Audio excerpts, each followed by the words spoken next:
தாகம் தீர்க்க வாரும் இந்த வேளையிலே. ஆத்ம தாகம் தீர்க்க வாரும் இந்த வேளையிலே. ஆவியானவரே, அன்பின் ஆவியானவரே, இப்போ வாரும். தேவனுடைய நாமத்திற்கு மகிமை உண்டாவதாக. நமது சேனல் வழியாக உங்களோடு கூட நான் கண்டவைகளை பகிர்ந்து கொள்வதிலே பேரானந்தம் அடைகிறேன். இந்த நாளிலும் நாம் பார்த்து கொண்டிருக்கிற காரியமானது சீனாய் மலையை பற்றியதாகும். இந்த வீடியோவில் பார்க்குறோம், இந்த சீனாய் மலையை நாம் காண்கிறோம் இல்லையா? இதை கிரானைட் பீக் அப்படின்னு சொல்கிறாங்க. இது எகிப்திய தேசத்தில் உள்ள சீனாய் பெனின்சுலாவில் இது அமைந்திருக்கிறது. இதனுடைய உயரமானது 2285 மீட்டர் இருக்கிறதாக கூறப்படுகிறது. எவ்வளவு ஃபீட் என்றால் 7497 ஃபீட் இருப்பதாக கூறுகிறாங்க. இது அரபிக்கில் எப்படி சொல்கிறாங்க இந்த மலையை அப்படின்னா ஜபல் முஸா அப்படின்னு சொல்கிறாங்க. சரி, நம்ம கடந்த வீடியோவில் பார்த்தோம், அவங்க இஸ்ரவேல் ஜனங்க ரெவிதீமிலிருந்து பிரயாணப்பட்டு சீனாய் வனாந்தரத்தில் சேர்றாங்க. இந்த வனாந்தரத்தில் பாளையம் இறங்குறாங்க. அங்கே இஸ்ரவேலர் எல்லாரையும் மலைக்கு எதிராக இந்த மலைக்கு எதிராக பாளையம் இறங்குறாங்க. மோசே தேவனிடத்திற்கு ஏறி போகிறாரு. கர்த்தர் மலையிலிருந்து மோசேயை கூப்பிடுறாரு. அப்போ 2 காரியங்களை அறிவிக்கிறாரு. நான் எகிப்தியருக்கு செய்ததையும் நான் உங்களை கழுகுகளுடைய செட்டைகளின் மேலே சுமந்து உங்களை என் அண்டையிலே சேர்த்து கொண்டதையும் நீங்கள் கண்டிருக்கிறீர்கள். இப்போ நீங்கள் என் வாக்கை உள்ளபடி கேட்டு என் உடன்படிக்கையை கை கொள்வீர்களானால் அப்படின்னு தேவன் சொல்கிறாரு. என்ன சொல்கிறாருன்னா, சகல ஜனங்களிலும் நீங்களே எனக்கு சொந்த சம்பத்தாராய் இருப்பீர்கள், பூமி எல்லாம் என்னுடையது அப்படின்னு சொல்கிறாரு. அது மாத்திரம் இல்லை, 2வதாக நீங்கள் எனக்கு ஆசாரிய ஜனமும் ராஜ்யமும் பரிசுத்த ஜாதியுமாய் இருப்பீங்க. இந்த 2 வார்த்தையும் நீ என்ன பண்ணு, போய் இஸ்ரவேல் புத்திரரோட போய் சொல்லு அப்படின்னு சொல்லுவார். அப்போ மோசே ஜனங்களுடைய மூப்பரெல்லாம் கூப்பிட்டு கர்த்தர் தனக்கு என்னென்ன வார்த்தையெல்லாம் கற்பித்தாரோ அதையெல்லாம் அவங்களுக்கு முன்னால் சொல்கிறாரு. அவங்க எல்லாரும் நாங்கள் இதை ஃபாலோ பண்ணுறோம், நாங்கள் இதை விசுவாசிக்கிறோம் அப்படின்னு சொல்கிறாங்க.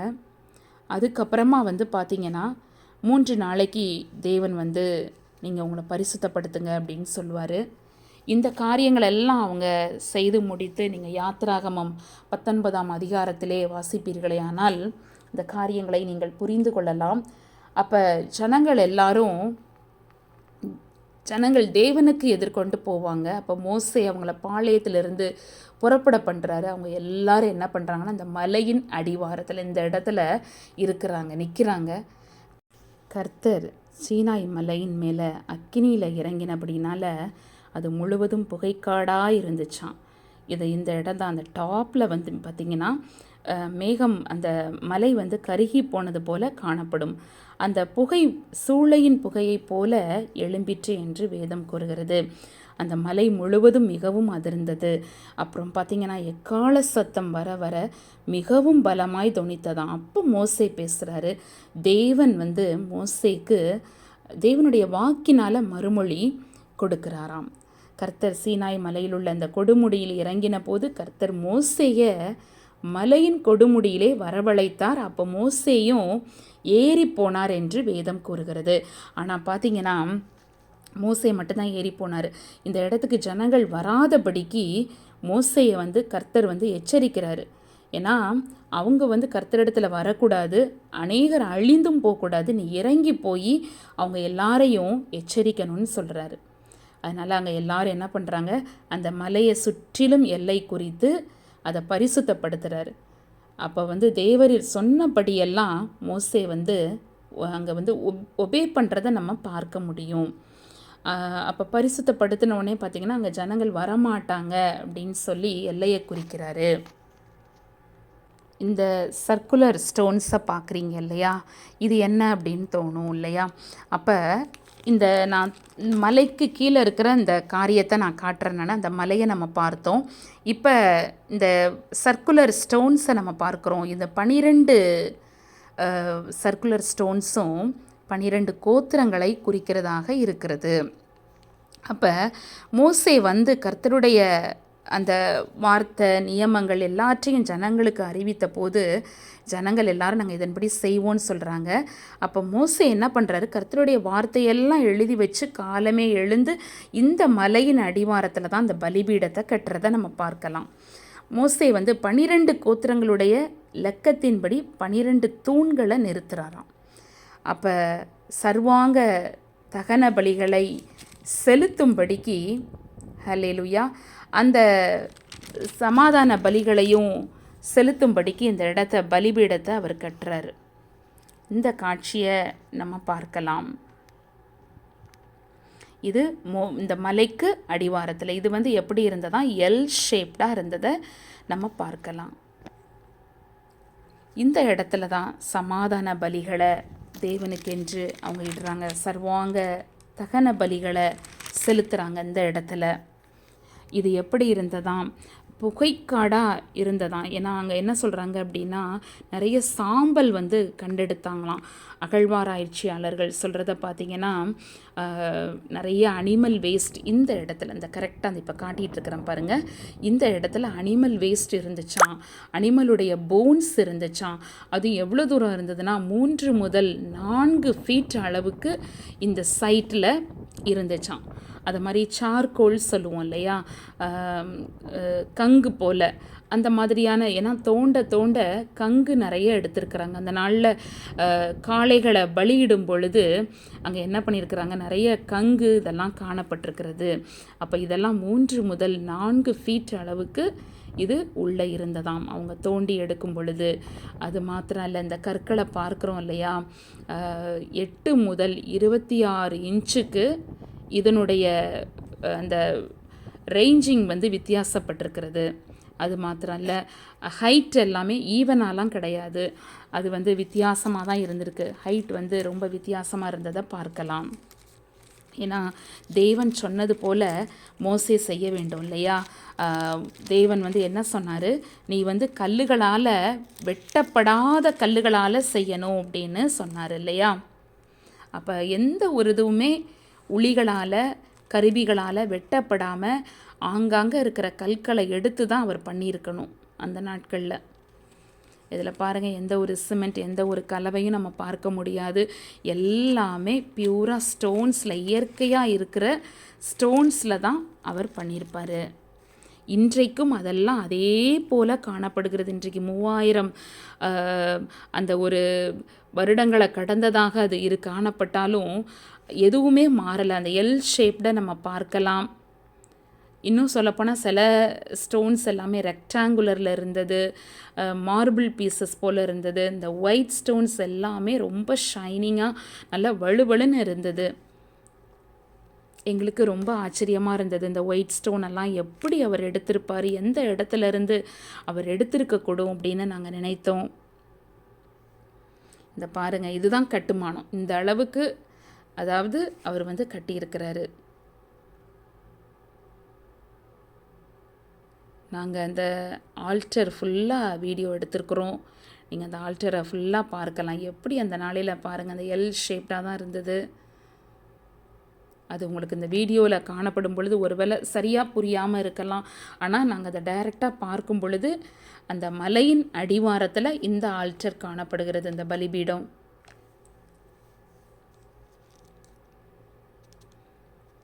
பாருங்கள், அந்த நாளில் மோசே அந்த இரத்தத்தில் அந்த காளைகளெல்லாம் பலியிடும்போது அந்த இரத்தத்தில் பாதி எடுத்து பாத்திரங்களில் வார்க்கிறாராம், பாதி இரத்தத்தை பலிபீடத்தின் மேலே தெளித்து என்று வேதம் சொல்லுகிறது.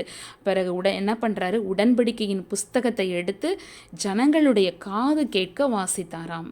அவங்க கர்த்தர் சொன்னபடியெல்லாம் செய்து கீழ்ப்படிந்து நாங்கள் நடப்போம் அப்படின்னு சொன்னாங்களாம். இன்றைக்கி நம்மளையும் கூட ஆண்டவர் அப்படி தான் நம்மளை கீழ்ப்படிதலின் ஆவிய தேவன் நம்மகிட்ட எதிர்பார்க்குறார். இதை பார்த்து கொண்டிருக்கிற எனக்கு அன்பானவர்களே, அன்றைக்கு மோசேக்கு இதை வெளிப்படுத்தின தேவன் இதை பார்க்கும் பொழுது நம்ம மனதில் தோணுவது என்னவென்றால், இந்த இடமானது நான் உணர்த்தப்பட்ட காரியத்தை உங்களோடு கூட பகிர்ந்து கொள்ளுகிறேன். இங்கே நான் போனவுடனே ஒரு டிவைன் ரெவலேஷனை நான் உணர்ந்தேன். நான் ஆண்டவர் எனக்கு ஒரு தெய்வீக வெளிப்பாடுகளை இந்த இடத்துல கொடுத்தாரு. ரொம்ப இமோஷ்னலாக இருந்தது. அந்த இடத்துல போய் நிற்கும் பொழுது ஒரு பிரசன்னம் அப்படியே நம்மளை ஆளுகை செய்தது. பாருங்கள், இந்த ஸ்டோன்ஸ்லாம் நீங்கள் பார்க்குறீங்க. நான் சொன்னது போல் இதெல்லாம் ஒரே ஹைட்டில் இல்லை. ஒன்று பாருங்கள், உயரம் ஜாஸ்தியாக இருக்கிறது, சிலது குறைந்து காணப்படும். அப்படியாக தான் அவர் எல்லாம் அரேஞ்ச் பண்ணி கட்டுவதற்கு எவ்வளோ பிரயாசப்பட்டிருப்பார் என்று நமக்கு தெரியாது. அப்படி தானே அதிகமான பிரயாசங்கள் இருந்திருக்கும். நான் சொன்னது போல் மீண்டுமாக சொல்லுகிறேன், நம்ம அந்த நாளில் ஒரு தெய்வீக வெளிப்பாடை நம்ம தேவனிடத்திலிருந்து பெற்றுக்கொள்வோம் நம்மளுடைய வாழ்க்கையில். அது மாதிரி ஒபீடியன்ஸ் ஸ்பிரிட் நமக்குள்ளாக கீழ்ப்படிதலின் ஆவி இருக்கணும். மூன்றாவதாக அன்றைக்கு இந்த மக்கள் என்ன பண்ணாங்க, தேவன் ஜனங்களுக்காக, மோசே ஜனங்களுக்காக என்ன பண்ணுறாரு, இந்த கவனன்ட், அந்த உடன்படிக்கையை, ஆண்டவருக்கும் மக்களுக்கும் இடையே இருக்கிற இந்த உடன்படிக்கையை மோசே மூலமாக அங்கு நிறைவேற்றி கொடுக்கப்படுகிறது. இந்த நாளில் தேவன் உங்களை கொண்டு ஜனங்கள் மத்தியில் எதை செய்ய விரும்புகிறாரோ அதற்கு நீங்கள் உங்களை ஒப்பு கொடுங்க. நான் உணர்த்தப்பட்ட அந்த ஒரு ஃபீலிங்ஸை உங்களோடு கூட நான் பகிர்ந்து கொள்கிறேன். நான் இன்னும் சொல்லப்போனால் இது ஒரு மோசேக்கு நல்ல ஒரு கைடன்ஸாக, ரிடம்ஷனாக இருந்திருக்கலாம்.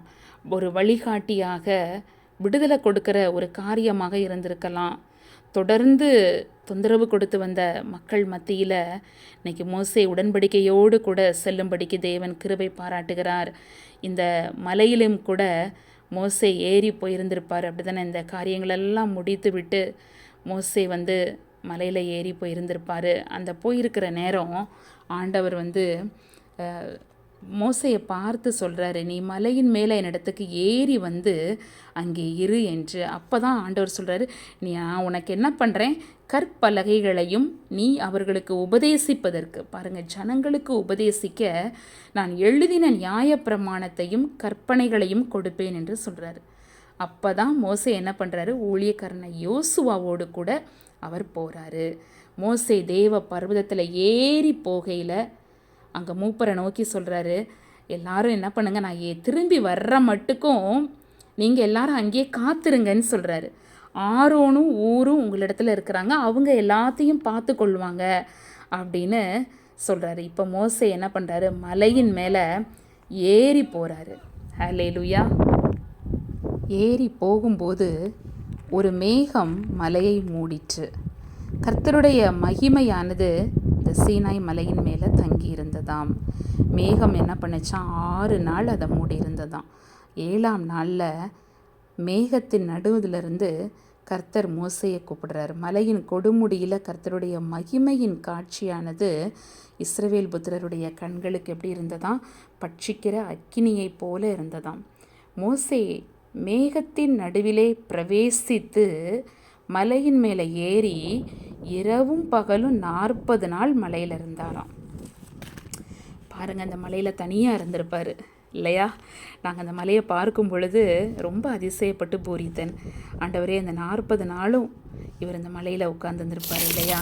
இந்த சீனாய் மலையில் கர்த்தர் மோசையோடு பேசி முடித்த பிறகு தேவனுடைய விரலினால் எழுதப்பட்ட கற்பலகைகளாகிய சாட்சியின் 2 பலகைகளையும் மோசேயின் இடத்துல கொடுக்குறாரு. எவ்வளோ ஒரு அருமையான சம்பவம் பாருங்கள். இந்த மலையில் தான் மோசேக்கிட்ட கொடுக்குறாரு. அவருடைய விரலினால் எழுதப்பட்ட இந்த 10 கற்பனைகளையும் அவர் கொடுக்குறாரு. இந்த கட்டளைகளை கையில் கொடுக்குறாரு. அன்றைக்கு பழைய ஏற்பாட்டில் இந்த 10 கட்டளைகளை நம்ம பார்க்குறோம். ஆனால் அந்த புதிய ஏற்பாட்டின் கிருபையின் காலத்தில் வாழ்ந்து கொண்டிருக்கிற நமக்கு இயேசு கிறிஸ்து நம்மளை பார்த்து சொல்கிறாரு, தேவனாகிய கர்த்தரிடத்தில் உன் முழு இருதயத்தோடும், உன் முழு ஆத்மாவோடும், உன் முழு மனதோடும் அன்பு கூறுவாயாக. இது முதலாம் கற்பனை. 2ஆவதாக இருக்கிற கற்பனை என்னன்னா, உன்னிடத்தில் நீ அன்பு கூறுவது போல பிறனிடத்திலையும் அன்பு கூறுவாயாக. இந்த 2 கற்பனைகளிலேயும் நியாயப்பிரமாணம் முழுமையும் தீர்க்க தரிசனமும் அடங்கியிருக்கிறதாம். ஹல்லேலூயா. நாம் இந்த கற்பனைகளுக்கு நம்ம ஒப்பு கொடுப்போமா? அன்று மோசே மக்களுக்காக ஜனங்களுக்காக வாங்கி கொடுத்த அந்த கற்பனை அந்த நாளில் அது பெரிய காரியமாக அமைந்திருக்கும் இல்லையா? இன்றைக்கி தேவன் நமக்கு கொடுக்குற இந்த கற்பனைகளும் கூட அப்படி தான். நம்ம இதன்படி செய்ய நம்மை ஒப்பு கொடுப்போமா? தேவன் நம்ம ஒவ்வொருவரிடத்திலையும் இடைப்படுவாராக. நாம் கடந்த நாளில் நம் சேனலின் வழியாக ஓரே பர்வதம் பற்றி நாம் பார்த்தோம். இன்று மோசே கட்டின பலிபீடமும் சீனாய் மலையில் தேவன் கொடுத்த 10 கட்டளைகளை பெற்ற இடத்தையும் பற்றி நாம் இந்த சேனலின் மூலமாக நாம் பார்த்திருக்கிறோம். தேவனுடைய நாமமானது மகிமைப்படுவதாக. இதை பார்க்கும் பொழுது ஆவியானவருடைய மகிமையின் பிரசன்னம் உங்கள் ஒவ்வொருவரையும் ஆட்கொள்ளுவதாக என்று சொல்லி நான் உங்களுக்காக தேவனிடம் நான் விண்ணப்பம் செய்கிறேன். தேவன் உங்கள் ஒவ்வொருவரையும் ஆசீர்வதிப்பாராக. தொடர்ந்து நம்ம சேனலை சப்போர்ட் பண்ணுங்கள், லைக் பண்ணுங்கள், ஷேர் பண்ணுங்கள், கமெண்ட் பண்ணுங்கள். தொடர்ந்து இந்த சேனலுக்காக உங்கள் ஜெபத்தில் வேண்டிக் கொள்ளுங்கள். கர்த்தர் தாமே உங்கள் ஒவ்வொருவரையும் ஆசீர்வதிப்பாராக.